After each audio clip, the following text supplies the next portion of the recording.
Friends, I welcome you to my channel. Before listening to this story, I will ask you to like and subscribe. It is not difficult for you, but it is pleasant for me. And we're starting. I was working behind the counter at our auto parts store when a man in a suit came up to me and showed me some kind of official identification. Then he asked if I was Bill Evans. "Why don't you show me your ID a little slower?" I asked politely. "It was a little fast." The guy frowned, took his wallet out of his pocket again, and laid out several impressive-looking IDs. I read everything carefully before taking a picture with my phone. "I don't think you can do that," he protested. "You saw me do it, didn't you?" I asked, grinning slightly. "Yes, damn it, you just took a picture of my ID. How do I know what you're going to do with it?" "What is it?" he asked with some concern. "One thing at a time," I replied. "I can do it. You've seen it happen. What do most people do with a photo of a police detective's ID? Maybe they use it to remember his name and badge number in case shit gets into the fan." "You're acting damn suspicious for a guy who hasn't been charged with anything," replied the man I now knew as Detective Sampson. "You're acting damn suspicious for a detective who's never accused me of any wrongdoing," I said. "I've lived with the police all my life. I had a healthy respect for the good ones and a complete contempt for those who were less professional. My cousin Joe was a good cop. He was the one who told me to always take a photo of any ID card from anyone who sees fit to present it. He told me that many people in civilian clothes try to be largely anonymous when they try to ruin your life." "Where were you at midnight yesterday?" The man demanded an answer. The customer, who was standing in line behind him, was closely watching what was happening. I didn't know what the detective was looking for, but I was sure it would be better to deal with it in private. I called Jeff to come behind the counter for a few minutes. "Let's go into my office and we'll discuss this without an audience," I instructed the detective, who was clearly losing patience. As soon as we were settled in my office, he started asking questions again. "Where were you at midnight yesterday? If you come to my store again and shout accusations and questions so that my customers and employees can hear you, I will throw you out the door. Try to act like a professional," I instructed. "You can't kick me out. I'm a police detective," he insisted. "Do you have a warrant?" I demanded. "No, I'm here to ask a few questions," he replied, but with less rudeness. "That's why I suggested we come back here to my office. You have the right to ask questions, and I have the right to kick your ass out of my territory. I'm ready to talk to you, but there's no reason to involve my clients in this case," I explained before answering his question. "I was at home all night. I left work yesterday at 4 and was home by 4:30. I never left the house again," I assured Sampson. "Can anyone confirm your statement?" the detective asked. "Well, my daughter and wife were at home with me all night, so I'd say they'd both be more than willing to vouch for my whereabouts," I reasoned. "Your wife said that you slept on the couch last night. You could have left for a few hours and returned home without anyone knowing about your absence," Detective Sampson said. "Have you talked to my wife yet?" I asked in surprise. "Did she tell you that I slept on the couch last night?" "How well did you know Barry Lassiter?" was his next question. "I've never heard of this guy. I don't think I've ever met him," I replied. "Maybe he bought some spare parts from us, but I don't know the name." "Do you know where he lived?" Sampson continued. "I noticed that your questions refer to him in the past tense. If I didn't know this guy, then I have no idea where he lived," I suggested. "Is there a reason why I should have known?" "Did your wife ever mention him? Have you ever seen the emails or messages he sent to your wife? You seem to have a way of asking the same question in different words. I think when I say that I've never heard that name, you can assume that it also means that I've never read his messages, felt him, or even smelled him," I replied. "However, I can smell a rat. Why are you asking me about this guy?" "He was beaten to death last night. At the moment, you are an interested party in the investigation. Would you like to change your story?" Sampson asked. "Wow, you've cleverly slipped this question in," I replied with feigned awe. "Why would I kill a guy I've never known, met, or even heard of?" "Some husbands get furious when they find out that their wife was having an affair. They even get violent and lash out at her lover," Sampson replied, watching my reaction carefully. "You mean Mary made love to that dead dick?" I demanded angrily. "How long has it been going on?" "Your wife says it's only been 2 months," the detective replied. "How long have you known or suspected?" "About 1 minute, asshole," I yelled at the stupid bastard. "This interview is over. I have to go home and talk to my wife." "That's impossible," Detective Sampson informed me. "There's a restraining order that keeps you at least 100 yards away from her. You can't go home. She's worried that you might hurt her. She told us that you have a bad temper. If you found out about her affair with Mr. Lassiter, she thinks you might have been angry enough to kill him," Sampson said, studying his notes. "Both she and your daughter think it's better to apply for a restraining order to be safe." "Mary said that?" I asked, leaning back in my chair. "Not only is she cheating on me, but she also told the cops that I was capable of killing her lover. Is she afraid of me now? Is Cindy afraid of me too? All I've ever done is love them both. I've always been close to my daughter. I thought Mary and I had a good marriage. Now you're telling me that they're both afraid of me? Do they think I might be a murderer? Is there any information you can give me to make me believe that you didn't kill your wife's lover?" Sampson asked. "The fact that I didn't know this guy and didn't even suspect that Mary had a lover should be a very huge hint," I suggested. "We're going to question you again, Evans. We will follow every lead to find and convict the person responsible for this crime. In the meantime, don't leave the city." Holy shit. Marshall Dillon, a character in a Western series. "Do you think you have the right to tell me that I should stay in Blandon until you give me permission to leave? You just told me that Mary has a restraining order against me. You can arrest me if I get within a few hundred feet of her at any time. Here's my business card. I'll go wherever I want, just to be away from here. I'll be within phone call if you need me," I replied, handing him a business card. "I just told you not to leave town," the detective growled. "I mentioned you to Mayor Smith this morning. The idea of putting you in jail for the next 20 years seemed attractive to him. You can't fight the mayor's office, asshole." "I supported Ben Rogers in the mayoral election when he ran against Smith. That's no reason to put me in jail," I protested. "You made a few comments wondering how Mayor Smith could have such strong support for a small-town mayor. You told the voters that you were wondering what he had done to gain such support," Sampson recalled. "He didn't appreciate your insinuations. If you leave town, I'll have the support of the mayor's office when I drag your pathetic ass back to stand trial." "Fuck you," I shouted back. "This is still America, and no two-legged flatfoot is going to tell me what I can or can't do." This was the first time I used the term flatfoot, but it seemed right to me. It was very difficult for me to digest all the information I had just received, and I was not in the mood to forgive. "Get out of here before I call the real cops, asshole," I shouted, opening the office door. How I tried to hide my personal problems from employees and clients. Detective Sampson came out of my office with a grin on his face. At that moment, I realized that he would do everything possible to prove my guilt in the murder. My brother Dennis came around the corner, entered my office, closed the door, and sat down. "What just happened?" "What is it?" he asked softly. I quickly recounted the essence of my meeting with Detective Sampson. I ended my version of events by repeating how the bastard told me not to leave town, and how he even mentioned that Mayor Smith wanted to put me away. "So where are you going?" Dennis asked. "You can't stay here. That jerk is going to hunt you down, and I don't want to think about what might happen if you run into Mary. This will surely entail a prison sentence for you." "I was thinking the same thing. Thanks for looking at things from my side," I replied. "I'll just get in my truck and start driving. I hope they find a good citizen who beat that bastard who stole my wife to death. If he can't pay for a lawyer, I'll help him find a good one. I owe this guy a favor. Don't even think about going home," Dennis suggested. "Just start driving. Use your business card to buy everything you need. Take your laptop so I can keep you posted on everything. I will keep you informed of any developments here. Stay safe and keep your nose clean." At 3 o'clock in the afternoon, I was driving south on Highway 81. As I drove, I thought about how radically my life had changed in a very short time. For several weeks, Mary has been distant and cold towards me, and I'm tired of it. Throughout our marriage, we always found time a couple of times a week to make love, but not lately. She turned me down again last night. I wasn't surprised, but I was angry. I told her that if something was wrong, she should tell me. I can't fix the situation if I don't know what's going on. She accused me of being selfish and not taking her feelings into account.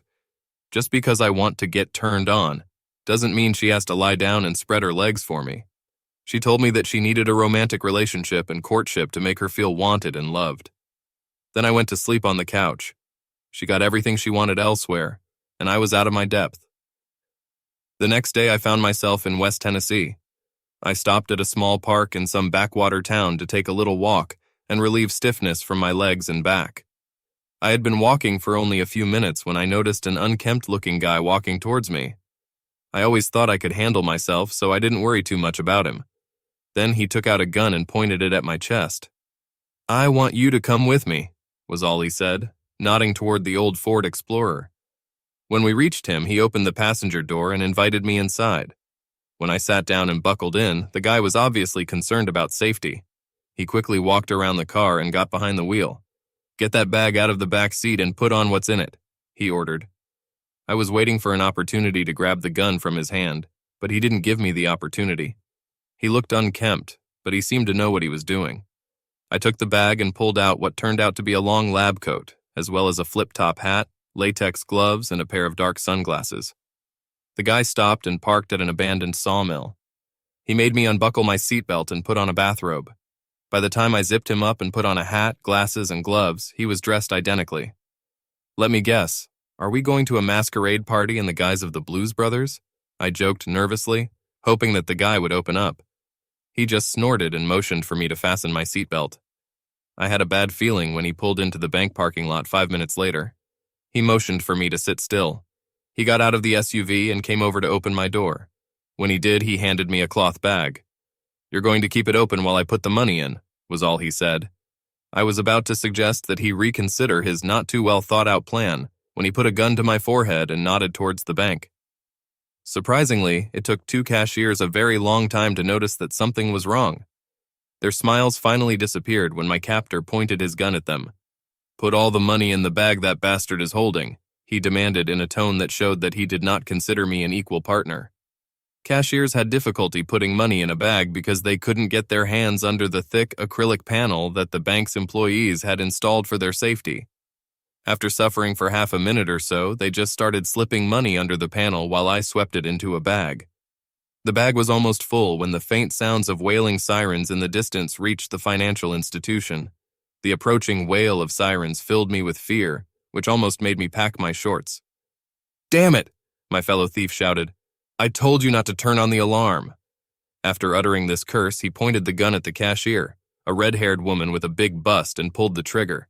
His hat suddenly flew off his head and he staggered back. I noticed how blood quickly began to flow down his left eye. He shook his head several times and raised the gun in the direction of the other cashier, a blonde.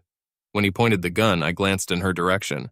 I realized that the reflection in the acrylic, or whatever the hell it was, allowed me to see my partner's face when he pointed the gun.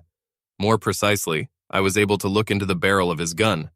I wasn't the best pool player in the world, but I knew how the hell to make a bankroll. It seemed that I was about to be shot, both literally and even more literally. Having no time for rational thought, I waved the bag of money in front of my head. The bag jerked in my hand just as the Clyde, an allusion to Bonnie and Clyde, the bank robbers, discharged another round. Suddenly, a plume of red liquid burst out of the hole made by the flying bullet when it hit the bag, which I used again literally to save face.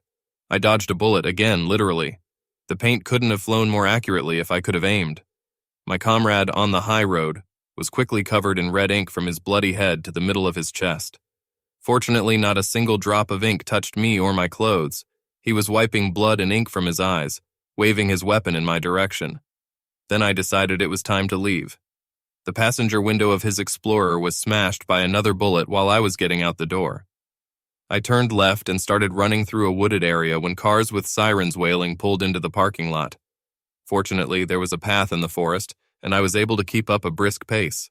After running, according to my calculations, 3 miles through the forest, I came to a clearing on a hill. I stopped to assess the situation and also to determine if the bloodhounds were barking on my trail. And then I saw the very park where I was walking when I was kidnapped by this Dillinger, again a bank robber. I was grateful that a few years ago I started running 5 miles 3 times a week to lose weight and get in shape. Last spring I even took 3rd place in the 10 kilometers race at Blandon. I wasn't even out of breath thinking about my situation. My truck was about half a mile away from my place. I was watching to see if the police had spotted my car. After a few minutes I was sure that there were no people in the park. Near an old ash tree I saw what looked like a gopher hole. I took off the lab coat I was wearing during the robbery and put it in the hole. Then I stuffed the hat in there and filled it with enough dirt to cover the clothes. I threw my sunglasses into a hollow tree 100 yards from the park. At that moment, I realized that I was still clinging to the bag of money. The ink on it is dry. I put the bag on the ground and opened it with a long stick. Nothing happened, so I hit him several times with the same stick. Again, no red ink appeared. It seems that the cashiers slipped only one charge of ink along with the money. The ricocheting bullet caused the die pack to explode. It turned out that several strips of bills had been badly damaged by ink, but most of them showed almost no signs that they had been stolen during a daring bank robbery. Upon closer inspection, it turned out that 2 groups of 1s and 1 group of 5s were practically worthless, but the larger bills remained unmarked in red ink. I collected 3 damaged bundles and put them in a hollow tree with dark glasses. I was very nervous when I approached my truck. I almost expected that a dozen police cars would screech to a stop. Police officers would jump out of them and order me to put my hands up. But nothing happened. I started my truck and drove in the opposite direction from the bank. It took several hours before I could relax. It seemed like I got away with robbing a bank. My accomplice didn't know my name, so he couldn't report me. The most he could do was describe me to the cops. I have seen enough of these drawings to realize that there is almost no chance of being identified in this way. Bank cameras would just show a man in a lab coat, a big hat, and sunglasses. It would be difficult even to determine my gender under this disguise. I didn't touch anything without gloves, so there would be no fingerprints left. I was pretty sure I knew the next step. The police will be waiting for the money to arrive. It seemed unlikely to me that they would have serial numbers, unless they had a pack of recorded serial numbers already stashed away in case of a robbery. I didn't need any money, and it looked like there were only a few $1,000s in the bag. You'd have to be crazy to spend it and risk getting caught. An hour later, I came across a construction site. 2 lanes of cars lined up in a row, waiting for an excavator to cross the road a few steps in front of them. When I looked in the mirror, I saw that there was not a single car behind me. I pulled up next to a brand new Chevrolet Silverado with a club cabin and Texas license plates. The trunk was packed with 2 bicycles, a kayak, coolers, and other outdoor equipment. I took the bag of money from my seat and threw it into the back of the truck. All attention was focused on the huge car crossing the highway, and no one noticed how the money flowed from my truck into his. I left the highway at the next exit and drove along secondary roads. In the end, I threw the latex gloves off the bridge into a small river. By this time, it was already dark, and I stopped in the next town. By this time, I was in western South Carolina. I ate some fried cucumbers and a pork sandwich, after which I stayed at a local motel. I slept soundly for 10 hours.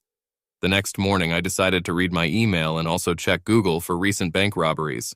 I received a short message from Dennis saying that neither my wife nor my daughter had tried to call me at work. The whole town was talking about the murder. Rumor has it that the cops were looking for me because I killed Mary's lover and was on the run from justice. Interestingly, several other married men also appeared as likely suspects in the murder.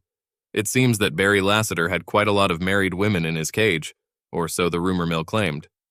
Dennis also told me that around the same time I left, there was a bank robbery in town. He said one person was injured and the guy fled with an undetermined amount of cash. Then I Googled bank robberies and found that my bank was at the top of the list, closely followed by the robbery of a house in Blandon. I finally reached the peak of search engine optimization on Google, and my name and business were not even mentioned. It turned out that a certain Billy Bob Jenkins suffered brain damage when he accidentally shot himself in the head while trying to overwhelm a cashier.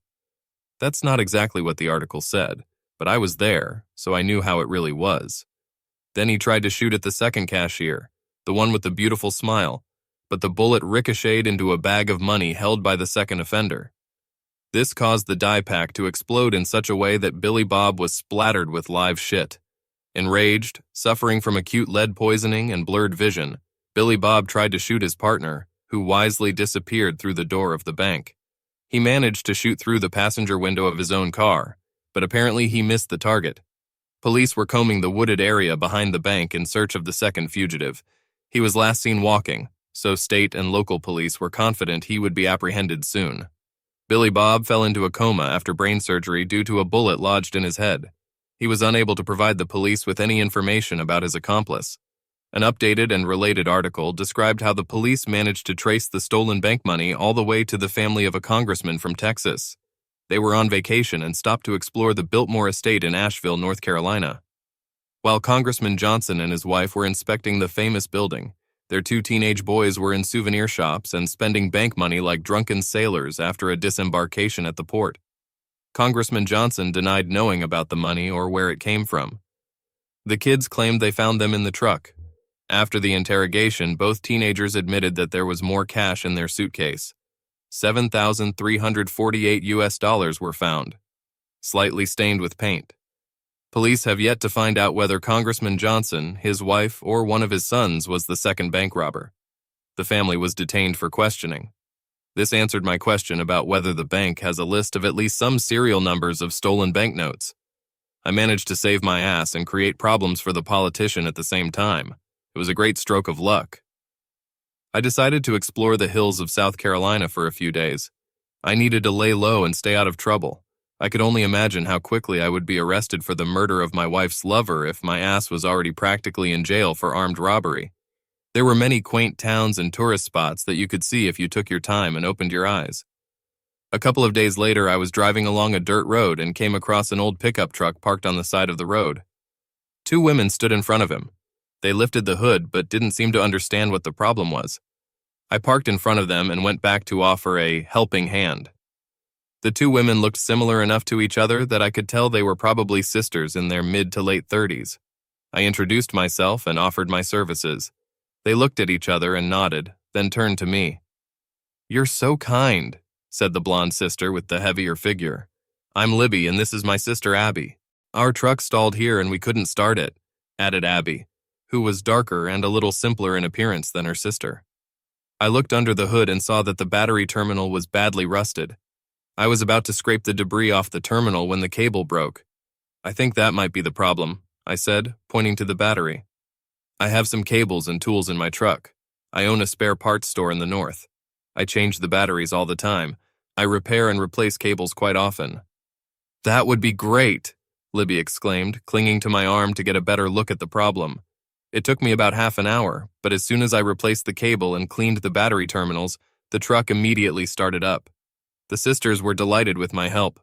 Libby took a thermos from the refrigerator in the back of the truck and poured some liquid into a plastic cup. She handed it to me. "Have some unsweetened tea. We make it ourselves. It's our way of expressing appreciation for your help, unless, of course, you're interested in something more personal," Abby offered. These two ladies seemed nice enough, but I hadn't been with a woman other than Mary for about 20 years. If I was going to go off the rails, then I needed something more seductive than two sisters in the same bed with me. "Thanks, but tea will be more than enough," I replied, swallowing the strange, tasting liquid. I emptied the cup and handed it back to Abby. At that moment, I noticed that both women were looking at me expectantly. I was slowly coming to my senses. I was lying on my back on something soft, like a bed. At first, it seemed to me that I was in the sea, as everything was rocking around. These women apparently drugged me with illegal drugs, tied me up, and now had me. I was used with absolutely no regard for my feelings and emotions. He was gone before I could grab him with my mouth. The next time I was ready, I bit into her nipple. I didn't bite too hard, but hard enough that she couldn't pull it out. "Ladies, I am a married man. I don't want any more children. I'm too old for this shit and my wife will never understand me. Please don't expect me to be the father of your children. It's hard enough for me to take care of one thing." "Don't worry, Bill. We don't expect any input from you other than liquid," Abby replied. "We're both at the age where we need to have kids or give up on the idea," Libby added. "You will only take an active part in the children's lives." "Why did you drug me with illegal substances? Why am I tied up?" I felt that these were reasonable questions. "We weren't sure we could get you to mate with us. You seem like a responsible guy. Getting two cute babies pregnant and moving on is probably not in your comfort zone," Libby explained. My mind was working and red flags were going up everywhere. These sisters drugged me with illegal substances and then tied me to a bed. They seemed to genuinely want to get pregnant, but their methods were extreme. I had a bad feeling about their ultimate goal. "You don't need to pump me with illegal substances or tie me to a bed." "You're not just saying that so we can free your hands, are you?" Libby asked. "You're not going to lie to us, are you?" "You'd have to be crazy to turn down such a nice deal," I said. "Okay, as soon as I get your injection, we'll get you something to eat," Libby promised. It was the second time in 10 minutes. The ladies untied me and led me to the kitchen. I sat down at the table while the women fussed around cooking. Libby placed a cold beer next to the lasagna dish that Abby placed in front of me. Then Abby took a bottle out of the closet and took out a pill, which she placed next to my plate. Seeing the confusion in my eyes, she explained, "This is another Viagra. The last one worked so well that we decided to give you another one. Finish dinner and get some sleep for an hour or two." It seemed reasonable, so I took a blue pill and washed it down with beer. The next 3 days were a blur to me. I suspect I may have overdosed on Viagra, but I certainly wasn't going to complain. I spent most of my time in bed, waiting on my sisters or resting to recuperate for a new round. By the end of the 3rd day, all 3 of us had admitted that we had had enough. That night we slept in a large bed without any obvious actions. "We had a great time," Abby said, kissing me goodbye. "Please never try to visit your children. We'll probably think that you're going to try to prove paternity or something and take them away. I just know we're going to react badly." I nodded, considering her not too veiled threat. "Don't worry about it. You'll never see me again. I won't be calling, I won't write, and I certainly won't be staying here anymore.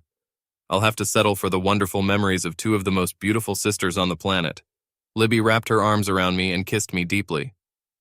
"Thank you so much for giving us so much fun, as well as the children. We're going to be great mothers, so don't worry about your kids." "I'm not worried about them at all," I said flatly, climbing into my truck. "I will never forget you ladies. Thank you for the memories and good luck in your future endeavors. You'll never see me again, but I bet you'll think of me from time to time." I didn't slow down until I crossed the Georgia border. I stopped at a fast food cafe with Wi-Fi and went online for the first time in almost a week. I had no idea that so many surprises were waiting for me. It turned out that the FBI had launched an investigation into Congressman Johnson's financial affairs.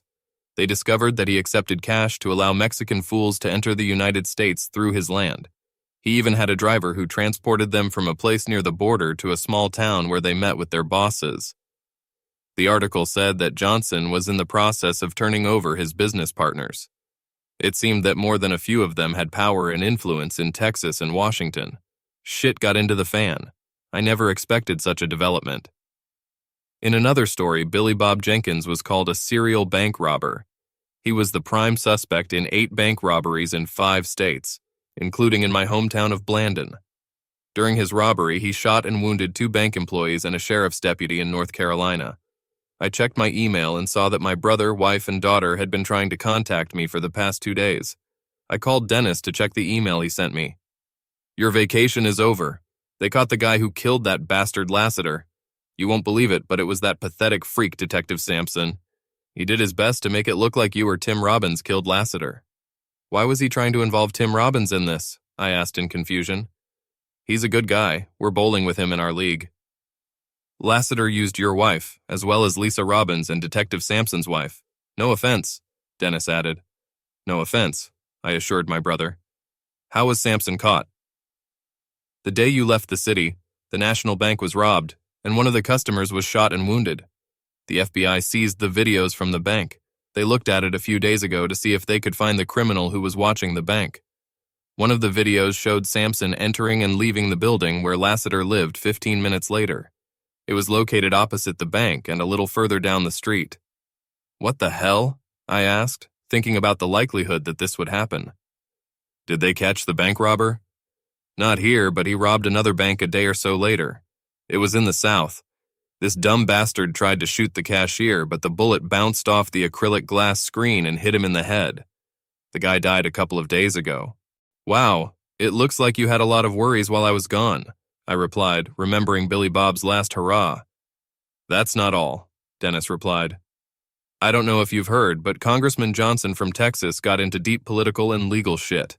It turns out that he and Mayor Smith were college roommates and have been on friendly terms ever since.